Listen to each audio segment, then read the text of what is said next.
chefs de quartier qui sont changés, alors que tout ceci doit faire l'objet, disons, d'élections préalables.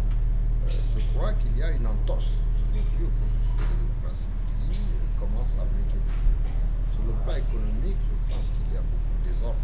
Il y a des idées passéistes qui ne sont même pas de la glasnost, mais plutôt de la glaciation de la période Brezhnev.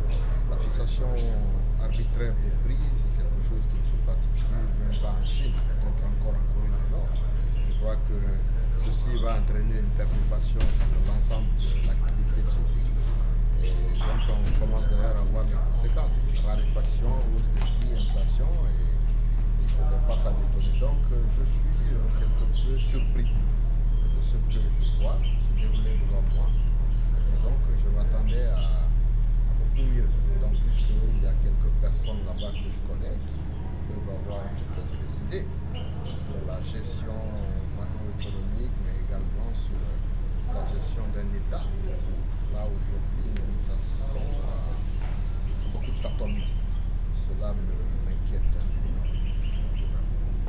Un mot sur la monnaie. Malgré toutes les mesures qui ont été annoncées, qui ont été prises, la monnaie continue à glisser et l'inflation continue aussi à galoper. Les mesures qui ont été prises, ce sont de mauvaises mesures. Quand vous avez, disons, connaissance qu'il y a eu 13 000 milliards de contrats signés ici, que vous avez eu un déficit budgétaire de 13% du produit intérieur brut, que d'ailleurs jusqu'aujourd'hui nous n'avons même pas l'esquisse d'un budget pour 2011, comment voulez-vous que la masse monétaire ne gonfle pas et que les prix n'augmentent pas? Cela va de soi. À partir de là, aller fixer arbitrairement ces prix, c'est casser le thermomètre pour que la fièvre baisse.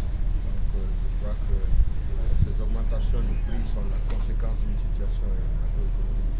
Il faut s'attaquer aux fondamentaux de cette économie pour pouvoir faire baisser les prix. Cette fixation arbitraire est totalement contraire à toute règle imaginable aujourd'hui en économie. Je pense que les mesures ne sont pas bonnes.